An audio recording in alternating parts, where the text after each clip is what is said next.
Good morning dear students. आज हम बात कर रहे हैं बीएससी पार्ट सेकंड के पेपर क्वांटम मैकेनिक्स की यूनिट थर्ड की। इससे पहले हमने इसके अवस्था फलन और उसके संगत एक विमीय तरंग फलन के बारे में चर्चा की, जिसका समूह वेग और उसका कला वेग के बारे में डिस्कस किया। अब हम देख रहे हैं अगर वो तरंग जो है, वो तरंग पुंज जो है, वो एक सिंगल स्लिट से उसका विवर्तन हो, डिफ्रैक्शन हो, तो उसका पैटर्न क्या होगा। सपोज मान के चले हम एक इलेक्ट्रॉन पुंज एक स्लिट मीन्स एक रेखा छिद्र जो प्लस एक्स दिशा में संवेग p से गतिशील है। एक इलेक्ट्रॉन पुंज प्लस एक्स दिशा में संवेग p से गतिशील है। सपोज मान के चले कि इस रेखा छिद्र की जो चौड़ाई है वो 2b है तथा जिसके अनुसार y = प्लस b से माइनस b तक, अर्थात 2b चौड़ाई का इलेक्ट्रॉन पुंज स्लिट पर आपतित होता है। स्लिट छिद्र पर इस सीमा से बाहर इलेक्ट्रॉन पुंज का अस्तित्व नहीं है। तब स्लिट की स्थिति t पर t = 0 समय पर तरंग पैकेट का फलन निम्न होगा। साई y0 यानी time = 0, then psi y0 = 1/√2b y <= b। यदि y का मैग्नीट्यूड यानी प्लस माइनस दोनों, y का मैग्नीट्यूड b के इक्विवेलेंट या b से बड़ा हो, तब क्या होगा 0। तो यहाँ साई y0 अगर नॉर्मलाइज्ड हो, प्रसामान्यकृत हो, अर्थात इसका कॉन्जुगेट की वैल्यू कितनी आनी चाहिए 1, यानी -∞ to +∞ psi star psi magnitude square dy = -b2 + b psi yb का whole square db = 1/√2b into 1/√2b equivalent to किसके हो गया 1/2b -b2 + b then dy then value = 1, अर्थात जो इक्वेशन दे रखी वो क्या है, नॉर्मलाइज्ड है। तो सिंगल स्लिट पर आपतन से पहले पुंज में इलेक्ट्रॉन के समय का y घटक 0 होता है। तो स्लिट से गुजरने के बाद भी यदि py = 0 रहे तब कोई विवर्तन प्रभाव नहीं होगा। यदि विवर्तन के लिए आवश्यक है कि इस पुंज में इलेक्ट्रॉन का py जो है वो 0 के इक्विवेलेंट नहीं हो, यानी स्लिट से पहले और स्लिट में गुजरने के बाद py जो है, स्लिट से पहले py 0 है, लेकिन स्लिट के गुजरने के बाद अगर py = 0 है, इसका मतलब उस तरंग फलन में या उस तरंग अवस्था फलन में या उस समूह तरंग जो है या इलेक्ट्रॉन पुंज कहते हैं हम, उस पैकेट के अंदर कोई विवर्तन नहीं है। यदि py = नॉट 0 है आफ्टर क्रॉस द स्लिट, तो उसमें विवर्तन पैटर्न होगा, जिससे हमने इलेक्ट्रॉन को ज्यामितीय छाया के क्षेत्र में यानी डॉटेड लाइन से एक्स एक्सिस के पैटर्न के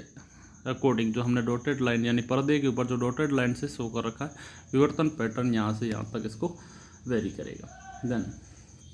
विवर्तन की घटना प्रेक्षित हो, तो स्लिट से गुजरने पर इलेक्ट्रॉन के लिए यहाँ हमने एकल स्लिट से जो इसका एक्सपेरिमेंटली डिजाइन है उसको शो कर रखा है। देन स्लिट से गुजरने पर इलेक्ट्रॉन के लिए py के मान को ज्ञात करने के लिए हमने मोमेंटम स्पेस या संवेग समष्टि में तरंग फलन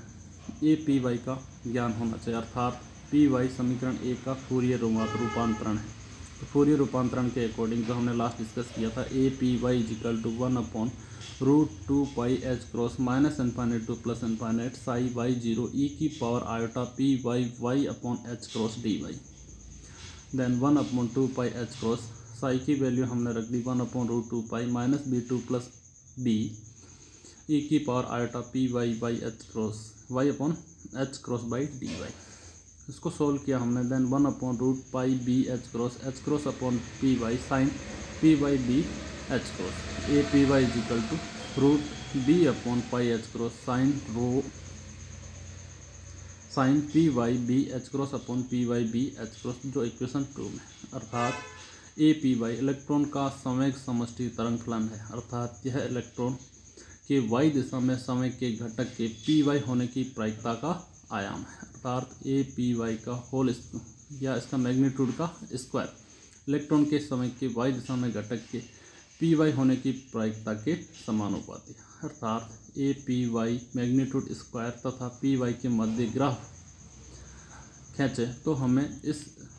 के अकॉर्डिंग प्राप्त होता है सिंगल स्लिट से जाने के बाद दिस देन py अथवा थीटा = py/p, इसकी मैक्सिमम वैल्यू जो है वाई मैग्नीट्यूड स्क्वायर अर्थात 1 जो वेरिएशन है ये, यानी कि फर्स्ट हमें पीक जो दिखी ये, फिर next dot dot and zero की ओर। तो यहाँ जो हमें पैटर्न दिख रहा है ये पैटर्न किसको शो कर रहा है, विवर्तन को, अर्थात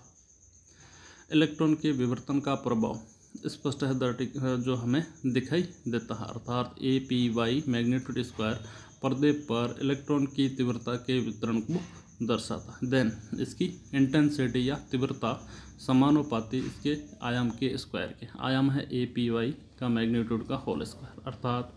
किसी कोण थीटा जहाँ theta is equal to ten theta P Y by P के लिए विवर्तन के पश्चात तीव्रता I is equal to I zero sine square theta by theta zero upon theta by theta zero का होल स्क्वायर। यहाँ I zero theta is equal to zero पर, यानी विवर्तन केंद्रीय उच्चिष्ट शिखर का मान है, तथा theta zero is equal to H cross by P भी माना गया। देन समीकरण 3 के प्रथम निम्नलिखित उस कोण थीटा और बनेगा जिसके लिए theta upon theta zero is equal to pi हो, अर्थात जिसके लिए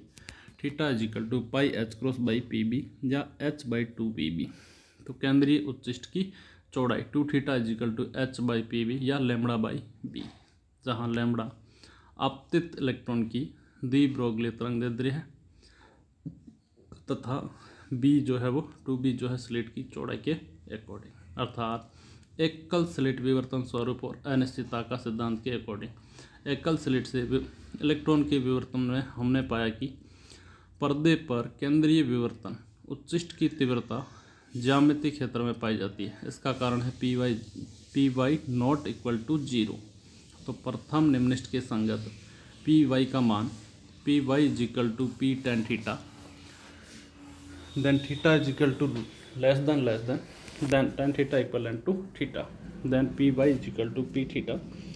थीटा की वैल्यू रख दी P upon H by two B P या एच बाई टू बी, अर्थात विवर्तन से पहले इलेक्ट्रॉन का वाई दिशा में समय शून्य था, लेकिन विवर्तन के पश्चात P Y not equal to zero के कारण विवर्तन उच्चिष्ट प्राप्त होता है, जिसके कारण ज्यामितीय छाया क्षेत्र में पर्दे पर इलेक्ट्रॉन प्राप्त होता है। अतः समय के वाई घटक में अनिश्चितता plus minus delta P Y हो, तब delta P Y is equal to P Y equal to H by two B. तो स्लिट की चौड़ाई टू बी होने के कारण वाई दिशा में अनिश्चितता delta Y is equal to two B, अतः समय तथा स्थिति में अनिश्चितताओं का गुणनफल delta P Y and delta Y equal to H by two B into two B, then delta P Y delta Y is equal to H, यही अनिश्चितता का सिद्धांत है। तो हमने यहाँ जो हमारे पास संवेग में वेरिएशंस आ रहा था उसमें अनिश्चितता के सिद्धांत से हमने उसकी पुष्टि की कि वो जो है इक्विवेलेंट है या नहीं है। तो हमने यहाँ देखा कि जो सिंगल स्लिट से जो विवर्तन पैटर्न है जिसका प्रथम उच्चिष्ट केंद्रीय उच्चिष्ट और द्वितीय उच्चिष्ट हमने अलग अलग फाइंड आउट किए, वो अकॉर्डिंग टू अनिश्चितता सिद्धांत के हाइजेनबर्ग के अनिश्चितता के सिद्धांत के अकॉर्डिंग फॉलो हो रहे हैं, अर्थात P Y not equal to zero हो तब जो हमें विवर्तन पैटर्न दिखता है, अर्थात हम जो एक सिंगल या हम प्रकाश तरंग की बात करें, तरंग के अंदर जो विवर्तन होता है, विवर्तन में किसी भी पात्र या किसी भी अवरोधक से टकराकर उस तरंग का मोड़ना। यहाँ हमने इलेक्ट्रॉन पुंज यानी कि एक कण है, कण का मूवमेंट देखा, तो कण जो है वो वेव किस पैटर्न में आ रही है, यानी कि तरंग के रूप में वो शो हो रहा है। तो यहाँ पर ड्यूल नेचर जो था यानी कि इलेक्ट्रॉन का भी वेव नेचर, उसकी पुष्टि करता है यह सिंगल स्लिट का एक्सपेरिमेंट जो, और according to Schrodinger de Broglie अनिश्चितता यानी क्वांटम मैकेनिक्स के जो बेसिक्स थ्योरी है उसके अकॉर्डिंग हमें यहाँ पर इलेक्ट्रॉन पुंज द्वारा विवर्तन पैटर्न दिखाई देता है, अर्थात छोटे कण जो है वो एक अगर मूवमेंट कर रहे हैं या इलेक्ट्रॉनों का पुंज जो एक साथ मूव कर रहा है तो वो हमें विवर्तन पैटर्न दे रहा है, यानी कि तरंग फॉर्मेट के अंदर तरंग फॉर्मेट है या नहीं है उसकी पुष्टि अगर हम करें, या उसकी जो हमें डेल्टा वाई पे दोनों अनिश्चितता इस फेजर पैटर्न से हमें ये पता चला दी ब्रोगली ने जो हाइपोथेसिस दी थी वो सही थी। इस पैटर्न के अकॉर्डिंग एंड जो हाइजेनबर्ग ने अनिश्चितता का सिद्धांत दिया था, दोनों चीज़ में जो है अनिश्चितता रहेगी, यानी सेम डायरेक्शन के अंदर, यहाँ वाई डायरेक्शन के अंदर हम देख रहे हैं तो उसकी स्थिति में परिवर्तन जो हो रहा है वो डेल्टा वाई, और उसके मोमेंटम में जो परिवर्तन हो रहा है डेल्टा पी, दोनों को फाइंड आउट किया और दोनों की जो वैल्यू है वो हाइजेनबर्ग के अनिश्चितता सिद्धांत के अकॉर्डिंग, और इट मीन जो हमें पैटर्न दिख रहा है सिंगल स्लिट के बाद वह एक तरंग स्वरूप को शो करता है। Thank you. नेक्स्ट हम अगले वीडियो में चर्चा करेंगे। Thank you.